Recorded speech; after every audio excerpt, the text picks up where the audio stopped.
우린 지난주에 이제 사랑 나눔 축제가 무엇인지, 왜 사랑 나눔 축제를 하고 있는지를 잠시 살펴봤습니다. 사랑 나눔 축제는 복음으로 우리의 신앙을 각성하는 그런 목적이 있다. 그래서 현재 나의 믿음의 상태를 확인하고 또 내가 누리는 구원의 은혜를 감사하는 그런 목적, 그리고 또 다른 목적은 복음을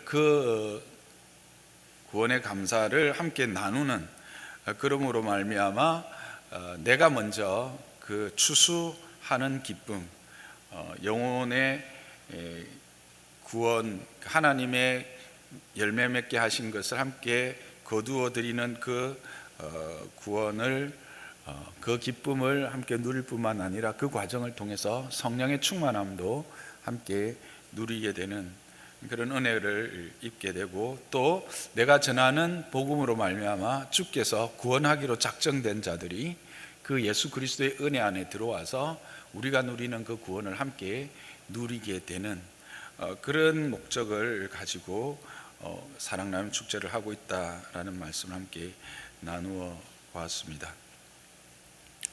오늘 이야기는 동일하게 이 사랑 나눔 축제의 목적에 부합하는 우리의 믿음의 현 위치를 살펴보게 하고, 또 우리로 하여금 어떻게 그 하나님의 마음, 주님의 마음으로 땅 가운데 나가야 되는지를 우리에게 말씀해 주는 그런 말씀입니다. 오늘 잘 아시는 말씀이시죠? 십자가를 앞둔 겟세마네 기도에 대한 이야기입니다. 근데 이 기도를 하신 이유가 뭐라고 본문은 우리에게 말해주고 있습니까? 여러분 39절을 보시면 이 잔을 마시지 않고 지나가게 해달라고 기도하고 있습니다. 왜 이 잔을 마시지 않고 지나가게 해달라고 하십니까? 그것은 이 잔을 마시는 일을 생각하면 내 마음이 너무 슬프고 내 마음이 너무 근심에 가득 찼는데, 그 슬픔과 그 근심의 정도가 죽는 것과 같은 그런 근심이며 그런 슬픔이라는 겁니다. 여러분, 내가 이 땅을 떠난다, 죽는다라고 생각할 때 여러분 그 마음이 어떠시겠어요? 근심이 되고 여러 가지 슬픔이 가득 밀려오겠죠. 남아있는 자녀들은, 내 남편은, 내 아내는, 또 내 부모님들은, 이런 여러 가지 생각들, 그리고 또 그렇게 떠나야 된다는 슬픔들, 그거는 형용할 수 없는 슬픔이고 근심일 겁니다. 그런 근심이 있었다는 겁니다. 이 잔을 마시는 것에는 그와 같은 큰 슬픔과 근심이 있는 잔이었다라는 것이죠. 그래서 예수님의 기도는 평소의 모습과는 좀 다른 모습을 우리에게 보여주고 있습니다. 여러분, 평소에 유대인들의 기도의 모습은 어떠한지 아십니까? 여러분, 이제 세리와 그 바리새인이 함께 성전에서 기도했던 모습을 혹시 기억하십니까? 세리는 하늘을 향해서 손을 들고 기도했었죠. 유대인들의 평소의 기도의 모습입니다.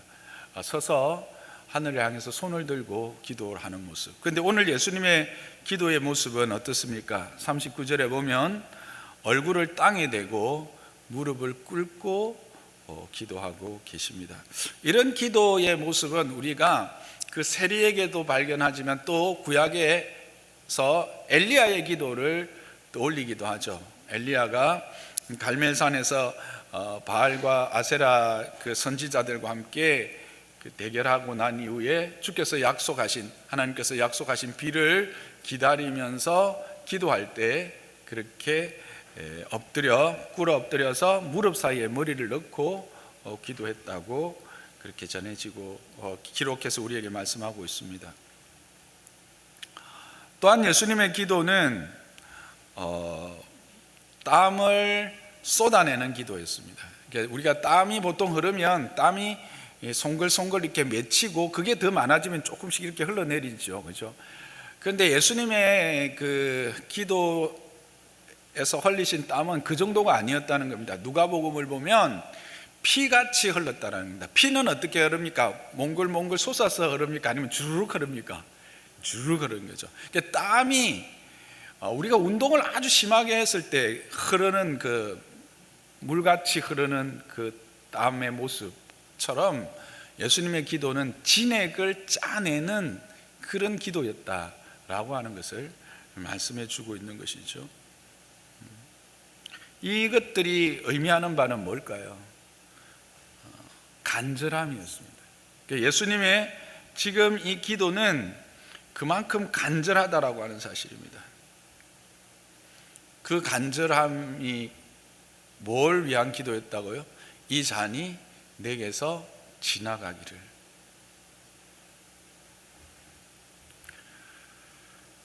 그러나 주님의 마지막 기도는 무엇입니까?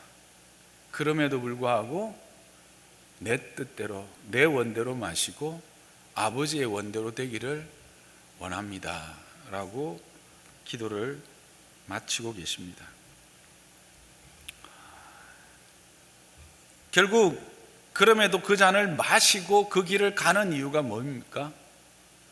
아버지의 뜻이 이루어지는 것입니다. 그것이 아버지의 뜻이기 때문에 그것이 참으로 죽음과 같은 슬픔이요, 죽음과 같은 근심이지만 지금 예수님은 그 길을 가시는 것이죠. 이것은 예수님의 삶에서 늘 일관되게 나타나는 삶의 모습입니다. 예수님의 삶은 바로 이 땅에 오신 이유는 아버지의 뜻을 이루기 위한 것이었습니다. 그리고 그 하나님의 뜻, 아버지의 뜻이 이루어진다라고 하는 사실은 녹록지 않는 과정이 따른다라는 사실. 그 아버지의 뜻을 이루기 위해서는 우리에게 말할 수 없는 슬픔과 근심의 시간들이 요구되어진다라고 하는 것도 함께 우리는 확인하게 되어지는 것입니다. 근데 여기서 우리는 한번 우리 자신을 돌아볼 필요가 있을 것 같습니다. 여러분의 삶의 목적은 무엇입니까? 여러분이 여기 앉아 있는 이유는 무엇입니까? 여러분은 여러분을 누구라고 세상에 소개하십니까? 나는 그리스도인이라고 소개합니다. 그리스도인이라고 하는 의미는 뭘까요? 그리스도를 따라 사는 사람들이란 뜻입니다. 그리스도처럼 사는 사람들이란 뜻입니다. 그래서 작은 예수라고 말할 수 있습니다. 그런 우리가 이 땅에서 우리의 삶의 목적을 어디에 두고 있는가 하는 것입니다. 여러분의 삶의 목적은 무엇입니까? 웨스트민스터 신앙고백서는 우리에게 분명히 우리의 제1목적은 하나님을 영화롭게 하며 영원토록 그를 즐거워하는 것이라고 분명히 말해주고 있습니다. 그것은 바로 예수님의 삶의 모습이었지요. 여러분의 삶은 과연 그렇습니까? 우리가 사랑나눔 축제를 준비하면서 우리는 먼저 자신을 좀 돌아볼 필요가 있을 것 같습니다. 우리는 하나님의 은혜로 구원을 받았고 여기 앉아 있지만, 그래서 내가 세상 가운데서 나는 그리스도인입니다, 나는 예수님을 따르는 자입니다, 나는 작은 예수입니다 라고 말함에도 과연 내 삶의 이유, 내 삶의 목적을 나는 어디에 두고 있는가 하는 것입니다. 한 걸음 더 나가서 이 예수님의 슬퍼하며 근심하여 죽게 된 이런 기도, 그 기도를 생각하면서 과연 나의 기도, 나도 슬퍼하고 근심하고 그래서 죽을 것 같은 그 고통 앞에서 부르짖고 하나님 앞에 엎드렸던 경험들이 있을 겁니다. 그 부르짖음의 이유가 과연 나는 무엇이었던가 하는 것을 우리는 한번 좀 생각해 보아야 합니다. 여러분은 무엇이었습니까? 저도 그런 때가 있었는데 부끄럽게도 저의 기도는 주님의 기도와는 다른 이유였다는 것입니다. 어쩌면 저의 기도는 십자가 밑에서 예수님의 옷을 제비 뽑던 군사들과 같은 그런 삶의 모습이 아니었는가 생각하게 되었습니다. 이 말 무슨 말씀이냐면, 여러분 예수님이 십자가에 달려 돌아가셨을 때 그때 그 밑에 많은 사람들이 있었지만 그 중에 군사들이 있었습니다. 로마의 군사들 있었는데 그들이 어떤 일을 하고 있었냐 하면 예수님의 옷을 제비 뽑고 있었다는 겁니다. 예수님의 옷이 뭐 얼마나 대단하겠습니까? 공중에 나는 새도 잠들 곳이 있지만 인자는 머리 둘 곳이 없다고 하셨던 삶을 살았었던 예수님입니다. 그리고 방금 전에 채찍에 맞아서 온몸이 상처로 완전히 찢긴 피가 흐르는 그 몸을 덮었던 옷입니다. 근데 그것도 어떻게 해요? 서로 가져가겠다고 제비 뽑고 있는 로마 군병들의 모습을 한번 상상해 보십시오. 십자가 위에서는 그들을 위한 하나님의 뜻이 이루어지고 있고 하나님의 놀라운 역사가 이루어지고 있는데 그 밑에 그 놀라운 역사가 이루어지는 그 현장에 있음에도 그 은혜와는 전혀 상관없이 단지 자기 손에 죄수의 옷을 취하기 위하여 제비 뽑고 있는 인생들, 우리가 하나님의 은혜를 입고 하나님의 백성이라 해서 이 자리에 앉아 있고 예배하고 있지만 과연 우리의 바라보는 것이, 우리의 소망하는 것이 무엇인가 하는 거예요. 우리는 무엇 때문에 울부짖었고 우리는 무엇 때문에 아우성쳤는가 하는 겁니다. 우리는 무엇 때문에 근심했고 우리는 무엇 때문에 슬퍼했는가 하는 것입니다.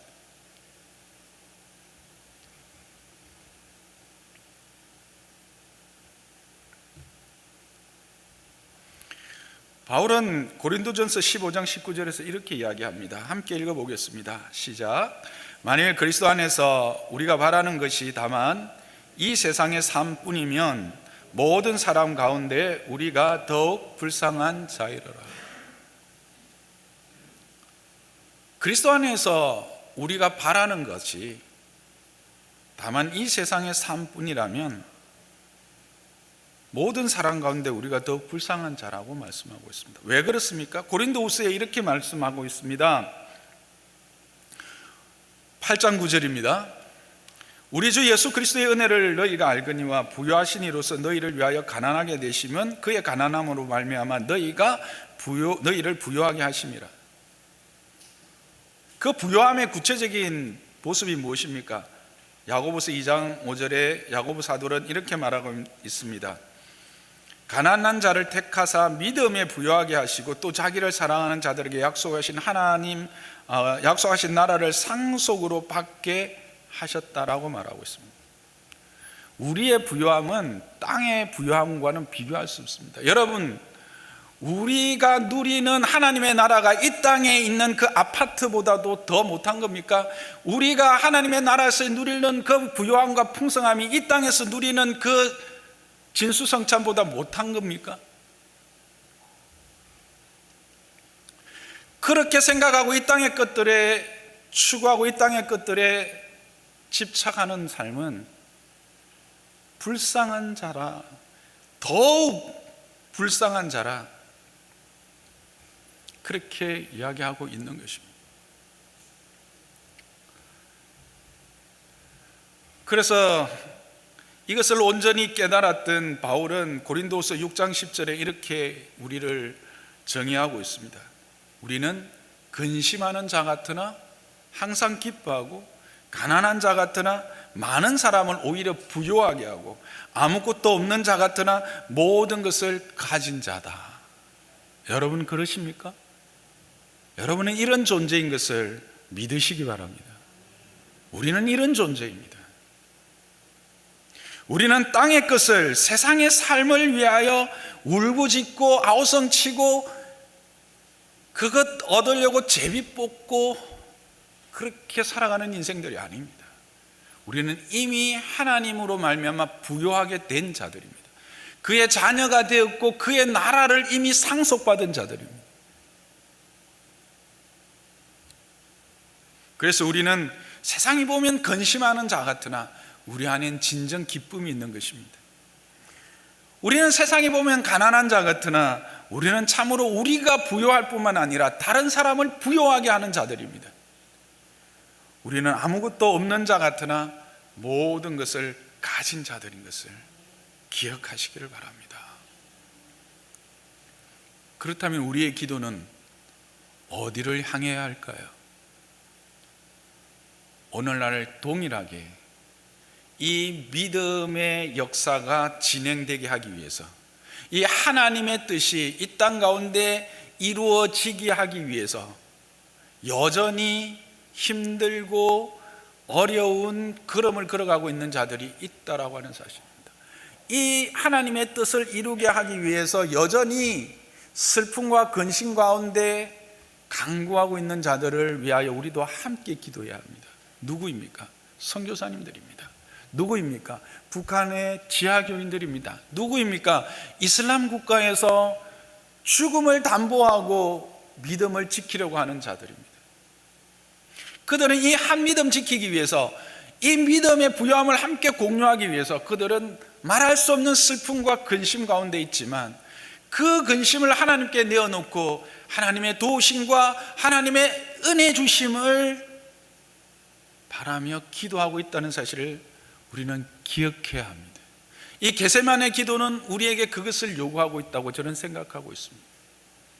이 겟세마네 기도는 우리의 간구가 어디를 향해야 하며 우리의 삶이 어디를 향해야 하는지를 분명히 보여주고 있다고 저는 확신합니다. 여러분, 그래서 주님은 말씀하십니다. 너희는 먼저 그의 나라와 그의 의를 구하라. 그리하면 이 모든 것들을, 그 앞에 말씀하신 바 들의 꽃과 공중나는 새가 먹고 입었던 그 복됨과 그 영화로움을 다 허락하실 것이라고 약속하였습니다. 저와 여러분은 이 약속을 굳게 잡고 이 주님 우리에게 보여주신 이 기도를 함께 행하는 믿음의 사람들이 되기를 주님의 이름으로 축복합니다. 그럼에도 한편 드는 생각은 이런 생각도 있습니다. 예수님의 죽음이 얼마나 거룩하고 의로운 죽음인가, 얼마나 가치 있는 죽음인가, 모든 인류를 위한 죽음인데 그 십자가에서 한번 죽는 것이 그렇게 힘든 일일까? 여러분, 오늘 기도 중에도 나왔지만 다니엘의 세 친구들 믿음을 지키기 위해서 어떻게 합니까? 풀무불에 그냥 자신을 던져 놓잖아요. 이 땅에 유관순, 우리 때는 누나라고 했는데 요즘은 열사라고 하죠. 우리는 유관순 누나 했는데 17이었습니다. 물론 다니엘과 세 친구도 청소년 때였어요. 나라를 위해서 목숨을 초계같이 던지잖아요.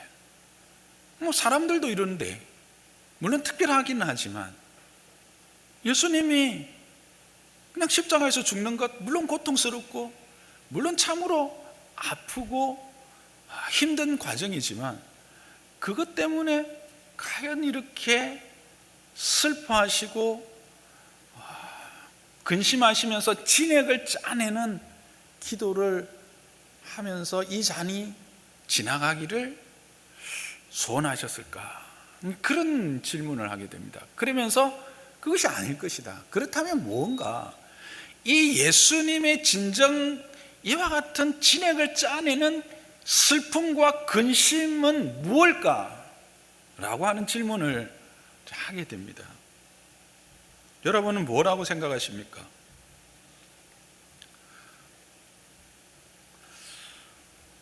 그것을 풀어줄 수 있는 단초가 예수님의 십자가의 말씀 중에 엘리 라마 사막단이라고 하는 말씀이 있습니다. 우리가 아는 것처럼 나의 하나님 어찌하여 나를 버리시나이까 하는 그 죄로 말미암는 저주의 결과로 성부 하나님으로부터 버림받는 그 모습입니다. 이것이 예수님의 근본적인 슬픔이며 근심이 아니었던가 하는 것입니다. 예수님은 성부 하나님과 한 시간도, 아니 단 1분 1초도 떨어져 지신 적이 없었습니다. 태초부터 창조의 모든 순간도 함께 하셨고 모든 과정 가운데 함께 동력하셨고 함께 거하셨습니다. 그래서 하나님과 떨어진다라는 것은 상상을 해보지 못했던 겁니다. 쉽게 조금 더 예를 들면 부모와 함께 한순간도 떨어져 지내지 않았던 아이가 부모님의 저주를 받아서 그냥 떨어지는 것도 아니에요. 잠시 떨어지는 것도 아니에요. 부모로부터 저주를 받고 부모로부터 내침을 던져버리는, 버림을 받는 그런 것을 상상해 보십시오. 그 자녀가 받을 슬픔, 근심 조금은 이해가 되십니까? 그것입니다. 그런데 그 근심과 그 슬픔은 이 땅의 자녀들이 받는 그 근심과 슬픔과는 비교할 수 없는 것이죠.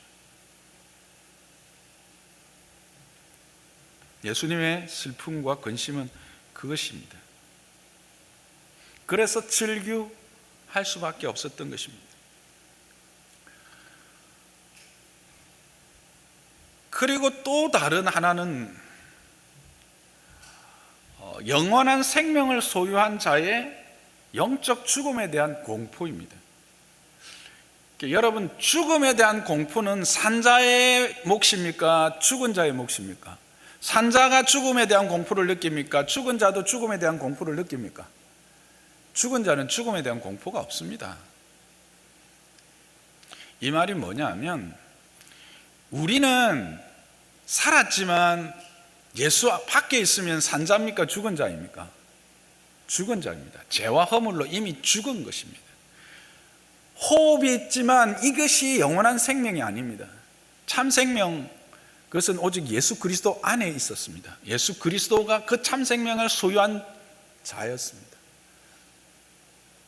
인간의 몸을 입고 오셨지만 그 안에는 이 참 생명이 있었던 것이죠. 그런데 이 참 생명이 뭐예요? 이제 저주로 말미암아 영적 죽음의 상태에 떨어지게 되는 거예요. 그러니까 여러분이 그냥 우리가 생각해 볼 수 있어요. 지금 죽음의 순간이 내 앞에 왔다. 우리가 한 번씩 그런 이야기를 듣죠. 요즘에는 한국에 사형제도가 있어도 사형자가 없으니까 그런데 사형수들이 그 몇백 미터 되지 않는 그 길을 얼마나 걸린다고요? 평소 때면 1분도 안 걸릴 거리를 몇 시간씩 끌려가고 거기에서 그냥 다 쏟아낸다고 안 합니까? 뭘 이야기하는 거예요? 죽음이 얼마나 공포스러우고 근심되며 슬픔으로 가득 차 있는가를 보여주는 거죠. 그런데 그 죽음이 단지 육신의 죽음이 아닌 영원한 죽음, 참 생명의 소유자가 그 참 생명을 잃어버리는 그 순간에 직면한 거예요. 하나님의 저주로 말미암아. 그래서 거기서 느끼는 주님의 슬픔과 근심이라는 거예요. 그래서 이 땅의 사람들이 어떤 정의로움을 위해서 자기의 목숨을 내어놓는 것과는 전혀 차원이 다른 그런 죽음을 지금 주님은 맞이하게 되는 거예요. 그 슬픔입니다. 영원한 죽음, 영적 죽음의 자리에 앞서 느끼는 슬픔과 근심인 거죠.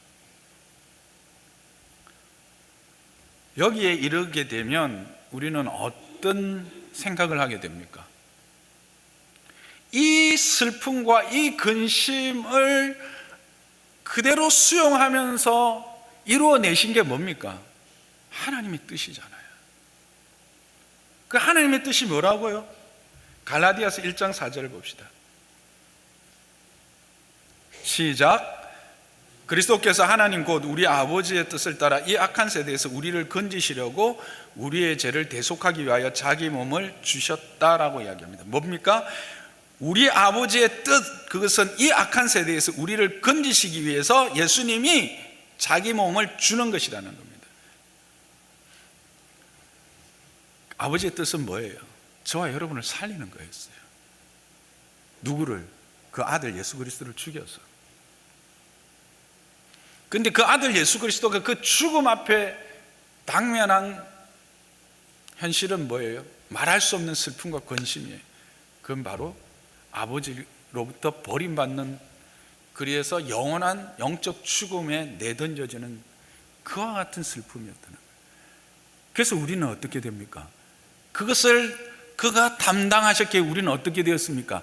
다시는 이제 그와 같은 슬픔과 그와 같은 근심에서부터 해방되는 것입니다. 할렐루야. 이것이 우리의 누리는 바 구원입니다. 이것이 우리의 누리는 바 하나님의 은혜의 구원이라는 사실입니다.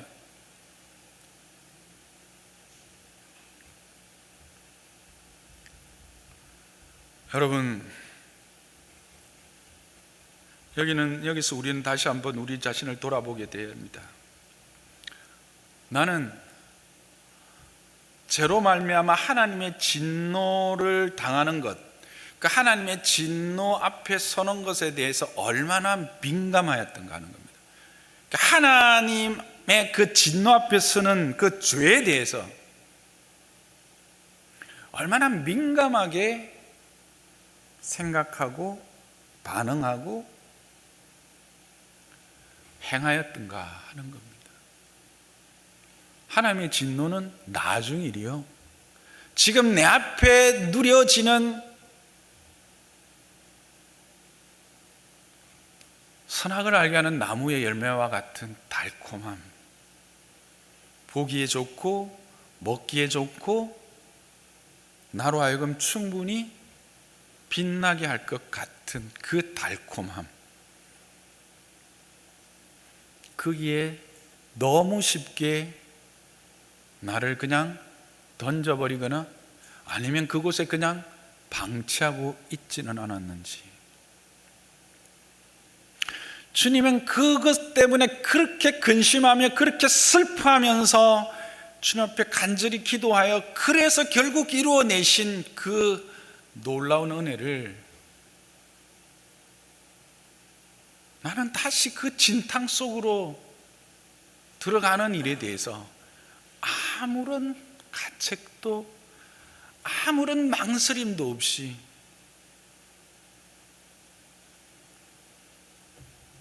첨벙첨벙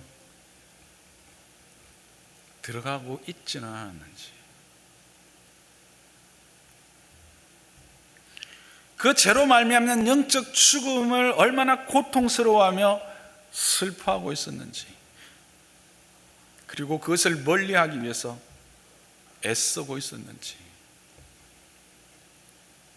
만약 우리에게 이런 고민과 이런 싸움이 없고 제 가운데 먹고 마신다면 우리는 심각하게 질문해 보아야 합니다. 내가 과연 하나님의 백성인가? 내가 과연 하나님의 나라를 소유한 자인가? 내가 과연 그리스도인인가? 하는 것입니다. 이 질문을 우리는 해보아야 합니다.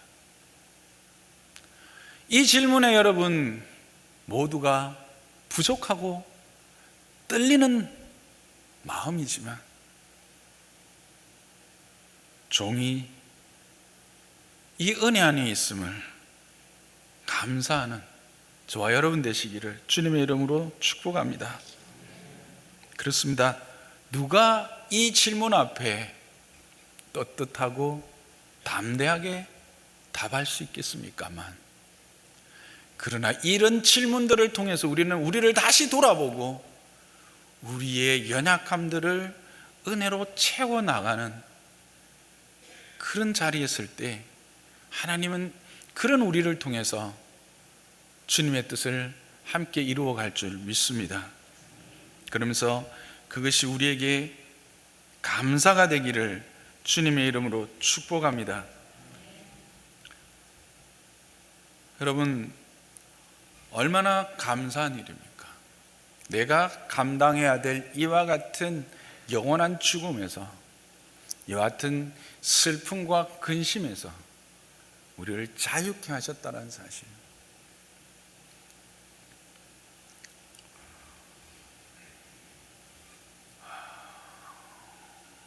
우리의 감사의 이유는 이 땅에서의 누림, 이 땅에서 남들보다 조금 더 나은 누림에 있지 않다는 것을 한순간도 잊지 않기를 주님의 이름으로 부탁을 드립니다.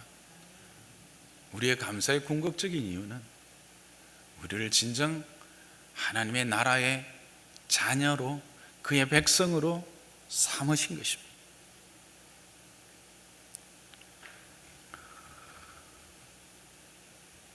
그렇다면 이제 우리는 이 하나님의 은혜의 누림 안에서 살아가는 것, 그 누림 안에 있으며 감사하고 내가 죄에 물들지 않는 삶을 살아가는 것으로 충분한가? 그것이 하나님의 뜻이 내 안에서 완성된 것일까? 여러분 생각 어떠세요? 여러분 어떻게 생각하세요? 그래서 내가 늘 하나님의 말씀 앞에서 정결하며 나를 쳐서 복종시키고 주신 은혜를 늘 감사하며 그 은혜의 기쁨으로 살아가는 것으로 하나님의 뜻이, 그리스도의 그 십자가가 완성된 것일까요? 아닙니다. 우리가 지난주에 살펴본 대로 이 주신 구원이 이제는 구체적으로 세상 가운데로 흘러가야 하는 겁니다. 다른 말로 하면 추수의 일꾼으로 그분 앞에 서야 하는 것입니다. 여러분, 우리가 잘 아는 마태복음 28장 17절에서 20절을 함께 보기를 원합니다. 마태복음 28장 17절에서 20절 시작. 예수를 배웠고 경배하나 아직도 의심하는 사람들이 있더라. 예수께서 나와 말씀하여 이르시되 하늘과 땅의 모든 권세를 내게 주셨으니 그러므로 너희는 가서 모든 민족을 제자로 삼아 아버지와 아들과 성령의 이름으로 세례를 베풀라고 말씀하고 있습니다. 그렇게 하면 내가 너희의 분부한 이 모든 것을 가르쳐 지키게 하면 20절에 내가 세상 끝날까지 너희와 항상 함께 있으리라고 말씀하십니다. 그렇습니다. 우리가 이 은혜 안에서 이 구원의 가치와 내가 누리는 것에 참 복이 무엇인지를 알았습니까? 그러면 우리는 세상으로 나아가야 하는 것입니다. 모든 자들로 우리가 누리는 이 구원으로 초청해야 하는 것입니다. 근데 그것이 누구 특별한 사람만의 것입니까? 아닙니다. 17절을 다시 한번 보시겠어요? 예수를 배웠고 경배하나 아직도 의심하는 사람들이 있더라. 여러분, 뭘 이야기하고 있습니까? 예수님을 보고 경배하고 의심하고 있는 자들에게 주셨다는 말씀이 눈에 들어오지 않습니까? 저는 이거를 보고는 깜짝 놀랐습니다. 뭔가 마음에 뜨거움이 있고 항상 감사가 있고 그런 사람만이 이 일에 헌신할 수 있다고, 이 일에 부름을 받았다고 생각했습니다. 그런데 아닙니다. 부활하신 예수님을 지금 눈으로 보고 있고 예수님의 말씀을 귀로 듣고 있는데도 불구하고 의심하고 있었습니다. 그런데 그런 상태에 있는 자들에게 하신 말씀이라는 사실입니다.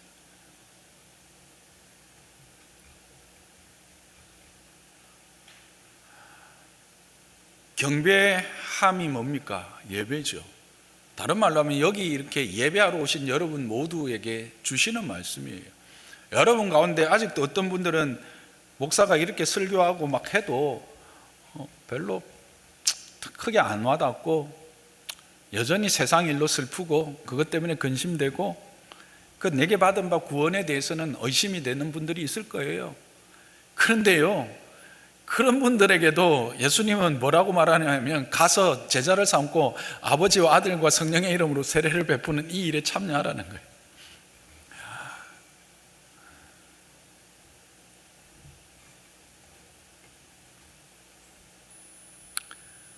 바울은 이 모든 여정이 바로 믿음을 지키는 일이요 선한 싸움이라고 이야기하고 있습니다. 디모데후서 4장 7절을 함께 볼까요?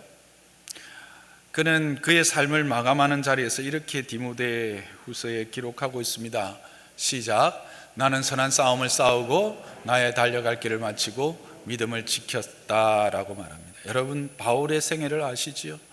바울은 누구보다도 이 주님으로부터 받았던 믿음의 부요함을 누리며 고백하며 살았던 사람입니다. 그렇지만 그 역시 말할 수 없는 고통 가운데 동족에게도 이방인에게도 누구에게도 환영받지 못했던 그런 인생의 걸음을 걸었습니다. 그래서 그러나 그는 마지막에 이런 고백을 합니다. 이게 선한 싸움이었다. 이게 믿음을 지키는 것이다 라고 말합니다. 믿음을 지키는 것, 기도하고 예배드리고 성경 공부하고 성도의 아름다운 교제를 하고 다 믿음을 지키는 겁니다. 그러나 그것만으로 우리의 믿음의 온전함이 채워지지 않습니다. 그래도 뭔가 여러분의 삶에 허전함들이 있으십니까? 바로 거기에 이와 같이 그리스도 안에서 함께 복음에 수고하는 수고들이 빠졌기 때문입니다. 이것이 함께 채워지는 은혜가 있기를 주님의 이름 축복합니다. 그런 자들에게 바울은 분명히 이야기하고 있습니다. 디모데후서 4장 8절입니다. 이제후로는 나를 위하여 의의 면류관이 예비되었고 곧 의로우신 재판장이 그날에 내게 주실 것인데 내게만 아니라 누구에게도요? 주의 나타나심을 사모하는 모든 이들. 주의 나타나심을 여러분 사모하십니까? 여러분 주님 앞에 설 날에 대한 기대와 소망이 있으십니까? 그런 모든 자들에게 이 의의 열매가 생명의 면류관이 예비되어져 있다라고 하는 사실입니다. 말씀을 정리하겠습니다. 이 십자가를 앞둔 겟세마네 기도는 우리에게 많은 해석들을 하고 우리의 기도에 많은 본으로 주어져 있습니다. 그런데 오늘은 특히 이것을 통해서 우리가 함께 나누었던 것은 우리의 기도가 어디를 향하고 있었던가, 우리의 이 땅에서의 슬픔과 근심의 이유가 어디에 머물고 있었던가 하는 것들을 돌아보게 합니다. 우리의 슬픔과 근심의 근본적인 이유가 하나님의 뜻이 이 땅 가운데 이루어지는 것으로 채워지기를 주님의 이름으로 부탁합니다. 그리고 우리의 기도가 그와 같은 걸음을 가는 길에 들려지는 기도가, 올려지는 기도가 되고 그런 길을 가고 있는 자들을 위한 중보의 기도가 되기를 주님의 이름으로 부탁합니다. 뿐만 아니라 우리의 누리는 이 누림이 얼마나 크고 놀라운 것인가를 예수님의 그 근심과 슬픔을 통해서 우리는 확인했습니다.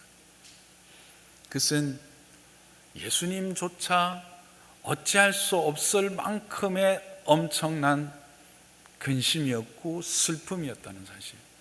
하나님께로부터 내던져지는, 저주받아서 내던져지는 슬픔이며 그렇게 맞이하는 영적 죽음의 그 공포라는 사실을, 그런데 그 예수님이 그것을 우리 대신 해결해 주심으로 이제는 우리가 거기에서 이런 예수님이 그렇게 울며 부르짖을 수밖에 없었던 그 공포와 그 슬픔과 그 근심에서 해방되었다는 사실을 늘 기억하고 감사하고 그 은혜에 합당한 삶을 살아가는 저와 여러분들 되시기를 주님의 이름 축복합니다. 그것의 완성은 바로 이 일에 함께 추수하는 일꾼으로 참여하는 그 추수의 기쁨을 함께 누리는 것입니다. 어디서든지 내가 그리스도인이다, 예수의 사람이다 말하는 자들 되기를 주님의 이름 축복합니다. 그렇게 그리스도의 향기를 흘러가게 하는 자들이 되기를 주님의 이름으로 축복합니다. 그리스도인의 편지가 되시기를 주님의 이름으로 축복합니다. 그래서 그날에 나도 부족하지만 선한 싸움을 싸우고 믿음을 지켰다 말하면서 주님이 주실 그 의의 면류관을 소망하는, 기대하는, 누리는 저와 여러분 되시기를 주님의 이름으로 축복합니다.